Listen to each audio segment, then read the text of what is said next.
말씀 봉독합니다. 19절 시작. 그러므로 너희는 가서 모든 족속으로 제자를 삼아 아버지와 아들과 성령의 이름으로 세례를 주고 내가 너에게 분부한 모든 것을 가르쳐 지키게 하라. 볼지어다 내가 세상 끝날까지 너희와 항상 함께 있으리라 하시니라. 아멘.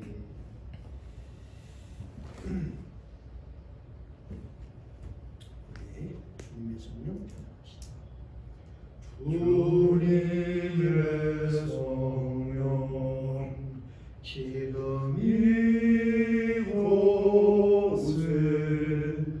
임하소서.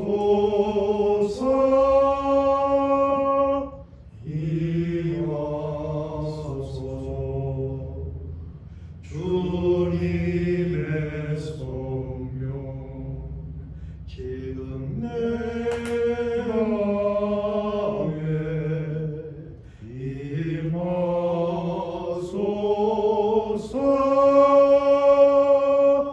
임하소서. 할렐루야 할렐루야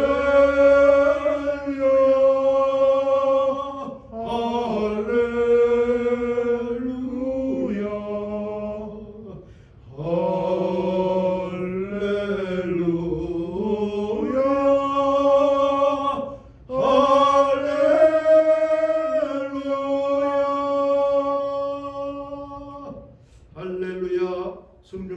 성령님 오시옵소서. 우리의 마음의 문, 심령의 문, 영혼의 문을 활짝 엽니다. 오셔서 중심에 자리 잡아주시고 우리의 마음과 생각을 장악하게 해주셔서 오늘 아버지 하나님 하신 주신 말씀과 온전히 연합되게 하옵소서. 주신 말씀이 지식으로 받아지는 것이 아니라 삶으로 받아들 수 있도록 도와주셨고, 주신 말씀을 이성으로 이해하는 것이 아니라 믿음으로 이해하고, 아버지 하나님 주신 말씀이 성령이 검이 되어서 예수님 하신 말씀 우리 삶 속에 집행해 나가는 힘 능력도 함께 허락해 주시기를 간절히 간구하며 기도합니다. 부정한 종은 십자가 뒤에 가려주시고 말씀만이 살아서 역사할 수 있도록 축복해 주시옵소서. 감사하고 우리 주 예수 그리스도를 받들어 간절한 마음으로 기도드리옵나이다. 아멘. 가서 제자 삼으라. 이 제목은 아마 이 교회에서 가는 사람들은 많이 설교도 들었고 또 목사님들도 많이 설교를 했을 것입니다. 근데 오늘 다시 한번 생각을 해봅니다.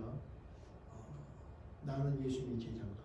그건 목사가 됐든 평신도가 됐든 다 마찬가지입니다. 다 똑같은 제자입니다. 나는 예수님의 제자인가? 아니면 그냥 교회 나오는 성도인가? 나는 예수님의 제자인가?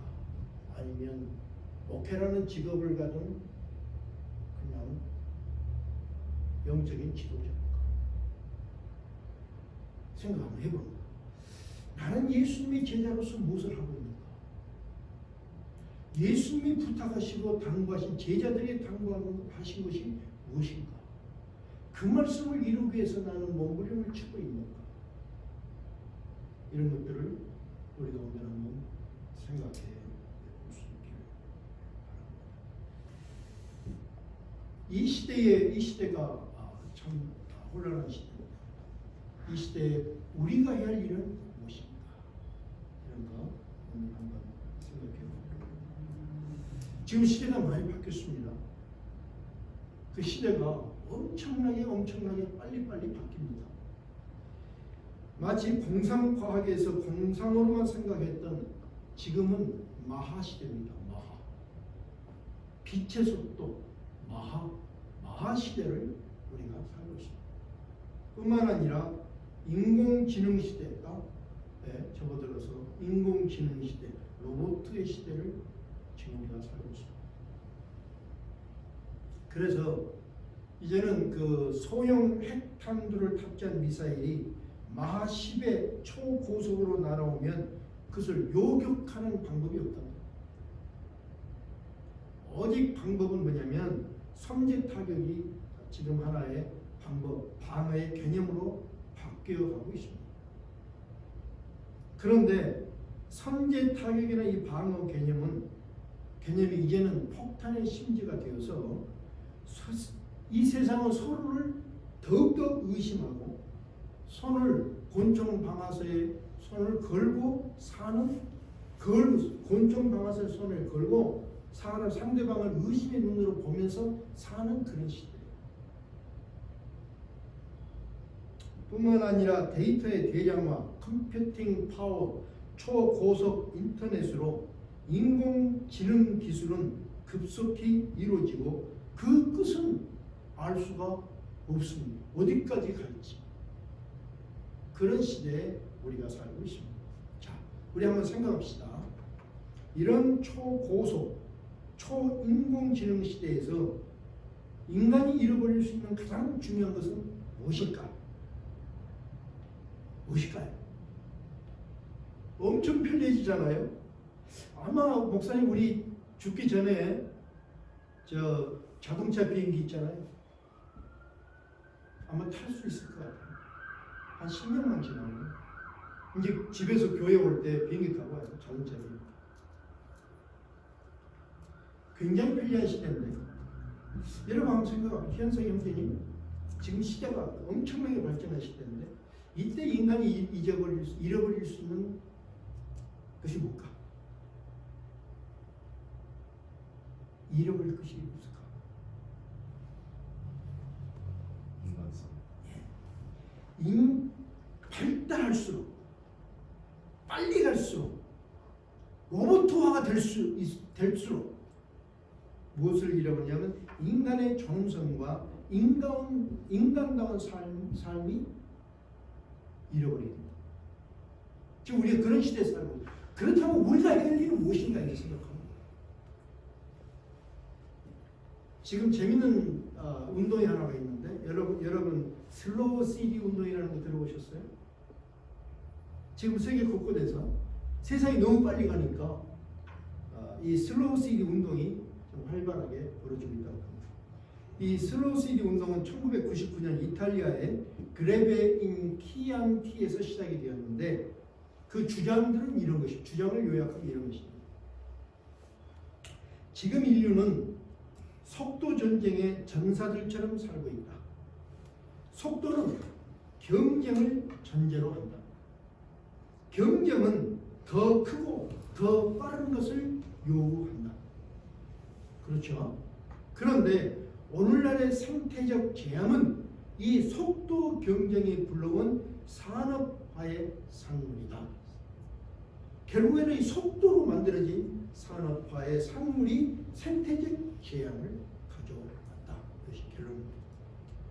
그래서 그들은 대안을 뭐라고 말하냐면 우리가 이 속도와 성장과 경쟁이라는 미신에 대한 추구를 포기하고 꽃이 피고 지는 일을 서두르지 않고 자연의 시간에 따라 생명 활동을 하는 것처럼 인간적 규모의 속도를 유지한다면 우리의 영성적 힘과 신체적 건강은 훨씬 높아질 것이다.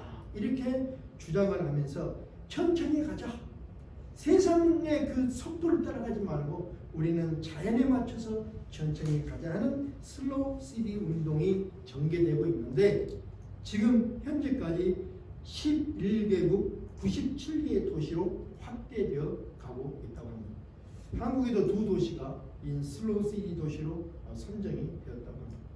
자, 다시 말하면 이들은 지금 이 시대의 모습을 뭐라고 주장하냐면 초스피드 초지능은 결국 인간다운 삶을 뺏어간다. 이게 이제 결론이고 대안은 뭐냐면 인간적 규모의 삶으로 돌아가 영성적 건강과 신체적 건강을 지킬 때 인간다운 행복을 얻는다. 이렇게 대안을 말했습니다. 방법은 뭐냐면 꽃이 피고 지는 일을 서두르지 않는 것처럼 자연의 시간에 따라 살면서 고유문화를 보존하며 이웃과 협력하며 상생하는 것이다. 이렇게 방법을 제시했습니다. 그래서 많은 사람들이 동의하고 따라갑니다. 근데 우리 생각해요. 우리는 신앙인이기 때문에 좀 다르게 생각해요. 반문을 해보는 거예요. 고유문화를 보존하고 이웃과 협력하며 상생함으로써 그렇게 하면 자연의 시간에 따라 살 수 있을까? 제 개인적인 생각은 노입니다. 또 하나는 빨리를 거부하고 천천히 가는 것, 이해는 됩니다. 빨리를 거부하고 천천히 가는 것이 초지능의 물결에서 영성적 건강과 인간의 존엄성을 지킬 수 있을까? 제 개인 답은 노입니다. 이해는 되지만 답이 되지 않는다는 겁니다. 그럼 우리 생각하는 거예요. 모두가 이런 염려를 하고 있습니다. 이런 시대, 초스피드, 초지능, 이런 시대에 우리가 살고 있는데, 그러면 아까 현석이 형제님이 말한 것처럼 이제 인간이 가장 중요한 인간의 존엄성, 인간다운 삶을 이뤄가는데, 그러면 방법이 뭐냐? 방법이 뭐냐? 무엇을 인간다운 삶을 우리가 지키고, 우리뿐만 아니라 우리 자손들에게 인간의 존엄성과 인간다운 행복을 지키기 위해서 우리가 해야 될 것은 무엇인가? 이것을 우리가 한번 생각하고 답을 가져야 합니다. 먼저 답을 드리겠습니다. 이 답은 뭐냐? 인간의 존엄성과 인간다운 삶을 사는 것을 가르쳐야 된다. 교육입니다. 학교에서 가르치는 교육이 아니라 인간의 존엄성을 지켜지는, 그리고 인간다운 삶이 무엇인가를 가르치는 그런 교육을 해야 된다. 동의하십니까? 동의? 어? 우리가 지금 해야 될 일이니까 동의하면 잘 동의를 해야 됩니다. 동의하시죠, 분명히? 네. 교육에 있습니다. 그러면 다시 질문해요. 우리 현천 형제님 아멘 했으니까 인간다운 삶을 사는 것을 가르치는 교육을 해야 된다. 그렇죠? 그렇다면 그 교육하는 교재는 무엇이 되어야 됩니까? 교재. 성경. 어? 성경. 예. 바울은 이렇게 말했어요. 바울은 모든 성경은 하나님의 감동으로 된 것으로, 그렇죠? 하나님의 감동으로 성경이 기록되었는데, 그 기록 안에는 내용은 뭐냐? 교훈과 책망과 바르게 함과 의로 교육하게 유익하니. 그래서 교훈과 책망과 바르게 하고 의로 교육을 해서, 그래서 무엇을 만들려고 하니? 하나님의 사람으로 온전히 하며, 사람을 온전한 사람이 되게 하고, 온전한 사람 어떤 역할하는? 모든 선한 일을 행하게 온전케 하려 함이라. 이렇게 디모데 후서에서 말씀하고 있습니다. 그러므로 교재는 뭐냐? 인간다운 삶, 인간의 존엄성을 지키는 교육을 해야 되는데, 그 교재는 뭐냐? 성경에 있다. 다시 말하면 성경은 온전하지 못한 인간을 온전케 하여 선한 일을 하는데 온전한 자로 회복하기 위해서 주신 것이다 하고 우리가 분명히 정리를 합니다. 자, 그러면 성경이 인간을 인간답게 하는 온전한 가르침이라고 했는데, 성경은 너무 많아요. 그 성경에서 말씀하시는 핵심은 무엇일까? 인간이 인간답게 하는 핵심이 뭘까? 핵심의 가르침. 그 핵심의 가르침이 뭐냐면 창세기 1장에서 말씀하셨듯이 하나님이 자기 형상 곧 하나님의 형상대로 사람을 지으셨다. 여기에서 우리가 답을 찾습니다. 우리 안에 있는 하나님의 형상은 무엇일까? 우리 안에 있는 하나님이 인간을 만드셨는데 하나님의 형상대로 창조하셨다. 다시 말하면 하나님의 형상이 중심이 된 그런 인간 창조예요. 그렇다면 우리 안에 있는 하나님의 형상은 무엇일까? 그 답을 얻어야 되는데 요한 사도가 답을 합니다. 요한 1서 4장 8절에 사랑하지 아니하는 자는 하나님을 알지 못하나니 이는 하나님은 사랑이시라. 하나님을 사랑으로 표현했어요. 하나님은 사랑이에요. 그래서 인간을 만드실 때 그 중심에 하나님의 형상, 다시 말하면 하나님의 사랑의 주 재료가 되어서 인간을 창조하셨다. 이렇게 우리가 정의해도 무리가 없을 것입니다. 이렇게 하나님의 사랑, 하나님과 사랑의 관계를 갖는 그 사랑, 하나님의 사랑으로 인간과 인간이 사랑하는 그 사랑, 사랑의 원리와 질서를 가르쳐 주셨는데, 그것을 중심으로 인간을 창조하셨는데 뭡니까? 사람이 그 사랑을 잃어버렸습니다. 하나님의 사랑을 잃어버리게 한 힘이 무엇입니까? 아담과 하와가 하나님의 사랑을 잃어버리게 한 그 힘이 무엇이었을까? 그 힘이 뭐냐면 자기 이익이십니다. 자기 이익이 자기 경력이었어요. 아담 이후 하나님의 사랑을 잃어버린 인간들은 자기 정욕을 따라서 자기 중심적 욕망으로 살게 되었습니다. 지금도 마찬가지죠. 어떻게 사느냐? 자기 정욕을 따라서, 자기 이기적인 기준에 따라서 삽니다. 많은 믿는 사람도 마찬가지. 오늘 이 이기적으로 사니까 오늘 나의 이기와 나의 입장에 맞으면 넌 내 친구 좋은 사람, 내 계산에 안 맞으면 넌 나쁜 사람. 이게 세상의 이치예요. 여러분, 중국하고 지금 미국하고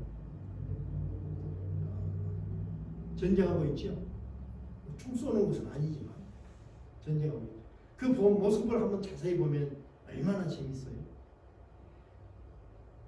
어린애들 싸움이나 어른 싸움이나 나라와 나라의 싸움이 똑같습니다. 현철 형제님 또 하나 물어봅시다. 중국과 미국이 싸우는 원인은 뭡니까? 무역이요. 어? 무역이요. 무역이죠. 근데 왜 무역 갖고 싸웁니까? 국가 간의 이득을 위해서. 어? 국가 간의 이득을 위해서. 쉽게 표현하면 이거예요. 미국이 대장이에요. 어? 근데 그 전에 밑에 있던 중국이 자꾸 따라와서 대장 자리를 뺏으려고 그래요. 그러니까 너 대장 못 할 거야. 그래서 대장한테 도전하지 못하게 하기 위해서 제재를 하는 것입니다. 맞습니까?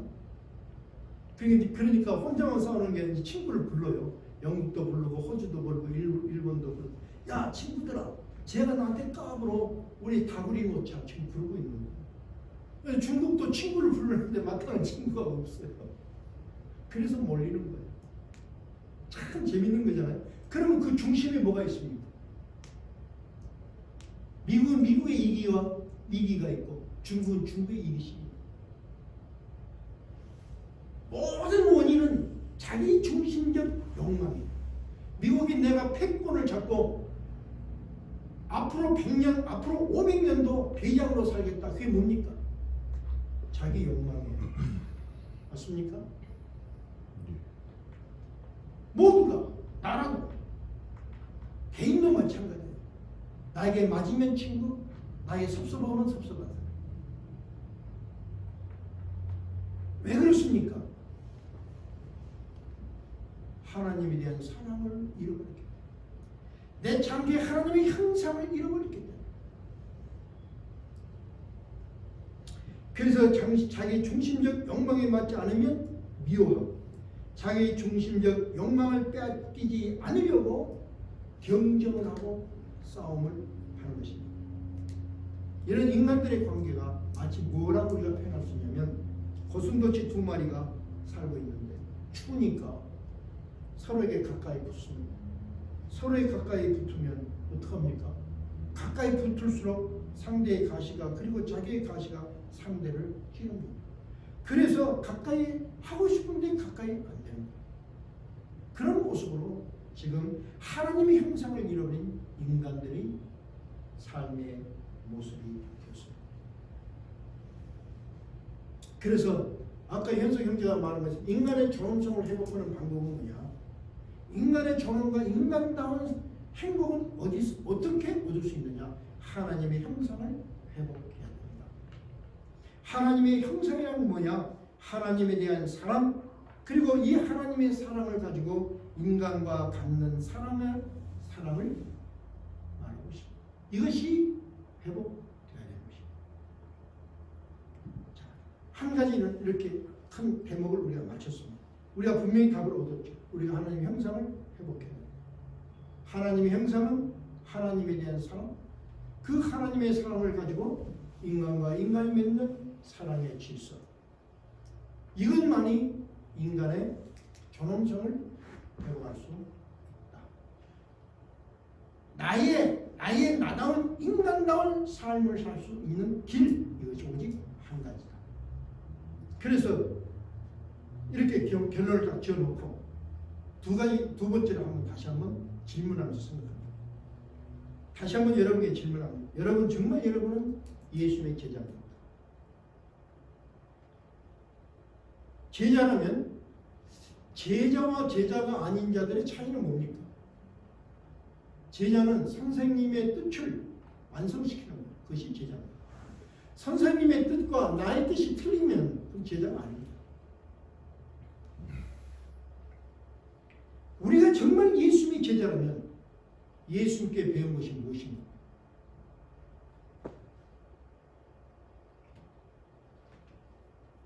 예수님께서는 공생애 동안 많은 것을 말씀하셨지만 예수님이 가르쳐 주신 것은 두 가지입니다. 모든 말씀을 종합하면 단 두 가지. 첫째는 예수님이 직접 우리에게 보여주신 게 뭐냐면 하나님의 사랑으로 우리를 사랑하시는 것을 보여주셨습니다. 하나님의 사랑을 직접 보여주시고 교육하셨습니다. 두 번째는 뭐냐면 그 하나님의 사랑으로 이웃과 함께 사는 것을 가르쳐 주셨습니다. 동의하십니까? 이건 너무너무 중요한 거예요.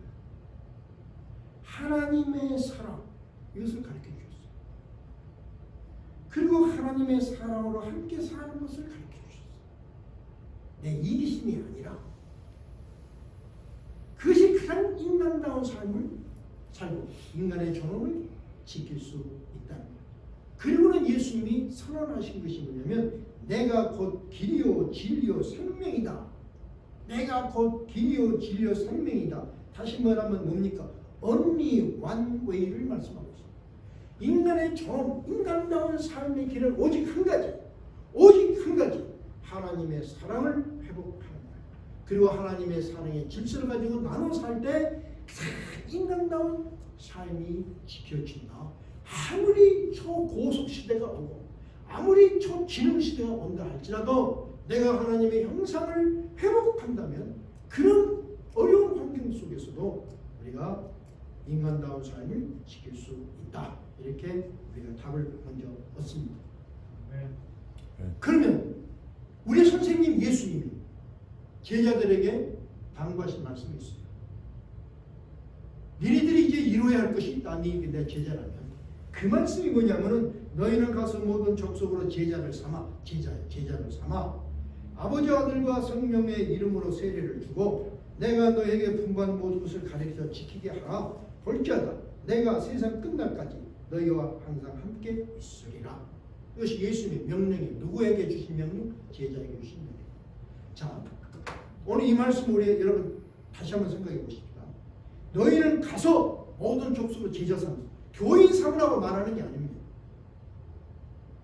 제자 삼는 거예요. 근데 많은 교회가 교인 삼아. 오늘 내 교회 오면 내 교인이고 내 교회 밖으로 나가면 남이에요. 교회 안에 들어와도 이 사람이 어떤 삶을 살고 있는지 예수님의 원하시는 삶을 살고 있는지 체크업이 없어요. 진단도 없어요. 이 시대 교회가 분리되어 있어요. 교회만 그렇습니까? 성도도 마찬가지. 예수님을 사랑합니다 말하는데 예수님의 제자로서 내가 이루어야 할 것이 뭔가? 예수님이 나에게 부탁하신 것이 뭔가? 그건 몰라요. 그냥 주일날 교회 안 가면 길티. 누구 참여 때문에 교회 가야 돼요. 다 부패된 이런 모습을 우리가 볼 수 있습니다. 분명히 말씀하기를 모든 족속으로 제자를 제자 삼는 거예요. 교인 만드는 게 아니에요. 아버지와 아들과 성령의 이름으로 세례를 주고 침례를 주고 구분시키는 거예요. 제자를 삼고 그들을 세상 가운데 구분시키는 거예요. 구분된 삶을 살 수 있도록 하는 거예요. 그 다음에는 내가 너에게 분부한 모든 것을 가르쳐 지키게 하라. 그 다음에 뭡니까? 말씀으로 자신을 지킬 수 있도록까지 양육하는 거예요. 볼지어다 내가 세상 끝날까지 너희와 항상 함께 있으리라. 누구에게? 이렇게 제자 삼기 위해서 눈물 흘리며 고통하는 예수님의 제자들에게 약속하신 말씀이 내가 세상 끝날까지 너와 함께 하리라는 것입니다. 내가 아무리 목사지만은 예수님의 제자를 양육하는 그런 열정과 눈물과 고통을 갖고 있지 않는다면 예수님이 나와 함께 하지 않지. 우리 성도들이 내가 예수님의 제자라는 의식을 가지고 정말 제자의 삶을 살려고 노력할 때 성령님이 임마누엘 되셔서 우리의 부족함을 채워주시고 인도하시지. 내가 제자라는 의미도 예수의 부탁도 다 잊고 망각하고 산다면 성령님이 우리와 함께할 이유가 없는 거지. 이 시대의 부패된 모습을 우리가 한번 보고 우리의 부패된 모습, 게으른 모습 우리 한번 생각해 봅니다.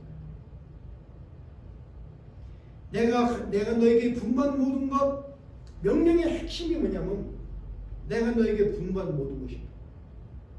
우리가 교육을 해야 되는데 무엇을 교육해야 되느냐? 내가 너에게 분부한 모든 것이.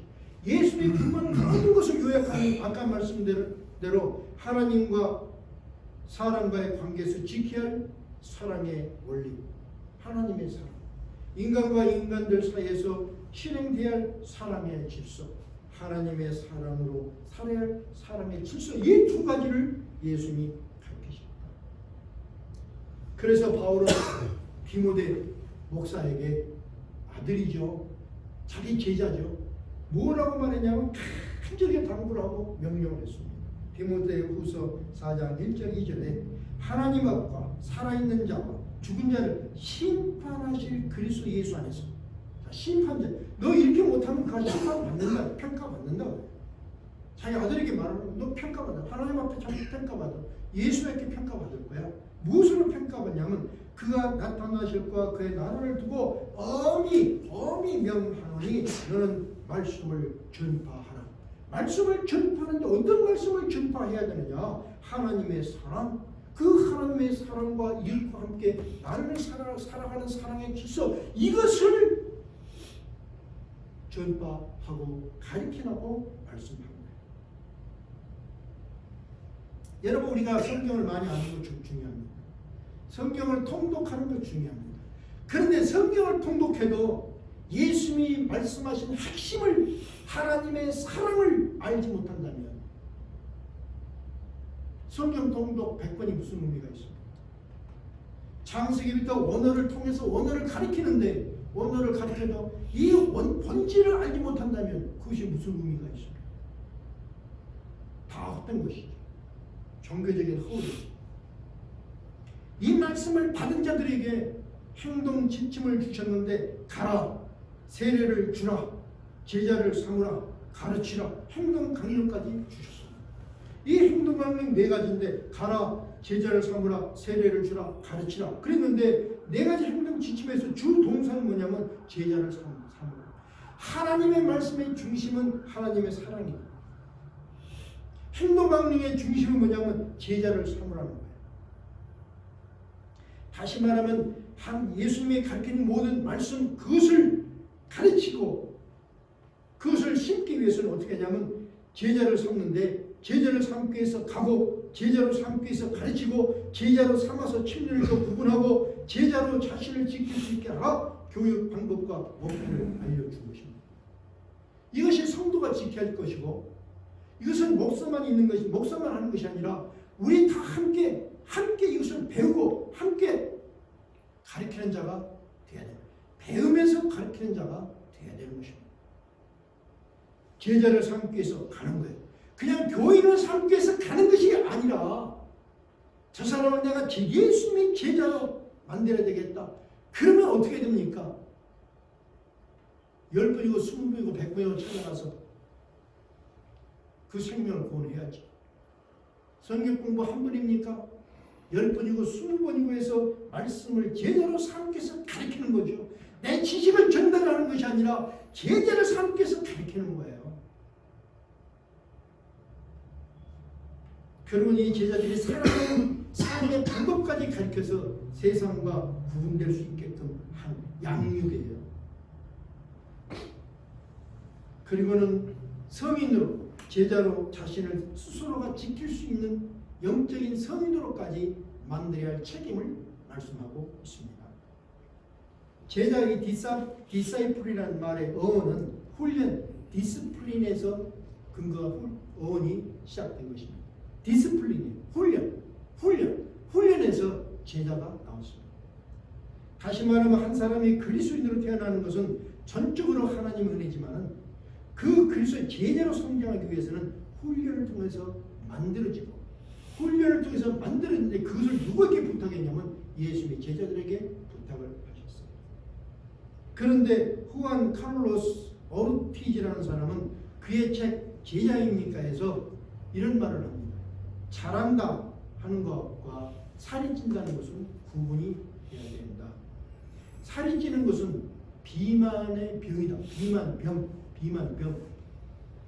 잘하는 것은 건강한 성장이다. 이렇게 구분을 다 아는 거죠. 그런데 이렇게 정의를 해놓고 뭐라 하냐면 그런데 이 시대는 교회인도 모두 비만병의 중증에 걸려 있다. 이렇게 비판을 했습니다. 예수는 분명하게 예수님의 제자들에게 지상명령을 주셨습니다. 그리고는 마태복음 7장 27절에 이런 말씀을 해요. 나더러 주여 주여 하는 자마다 천국에 다 들어갈 것이 아니요 다만 하늘에 계신 내 아버지의 뜻대로 행하는 자가 들어가리라. 하나님의 뜻대로가 무엇입니까? 여기서 하나님의 뜻대로 예수님이 가르쳐준 예수님 하나님 형상 하나님 앞에 드리는 사랑 이것이 중심이 되어서 이 하나님의 사랑을 가지고 내 이웃과 관계를 맺는 거 이것이 하나님의 뜻이에요. 아버지 뜻이에요. 이 뜻을 행하는 자 얼마만큼 많이 행했느냐 열매를 얻는 이것이 아니라 행하는 자 이렇게 살려고 이 사회를 하려고 이 제자의 몫을 하려고 노력하는 자 그들이 천국에 들어간다. 분명히 말씀하셨습니다. 사랑하는 성도 여러분 여러분이 분명히 예수님의 제자라면 하나님에 대한 사랑을 배우고 그리고 가르치고 하나님의 사랑으로 사람을 사랑하는 것을 배우고 가르치는 참 예수님의 제자들이 되시기를 우리 주 예수 그리스도의 이름으로 축원드립니다.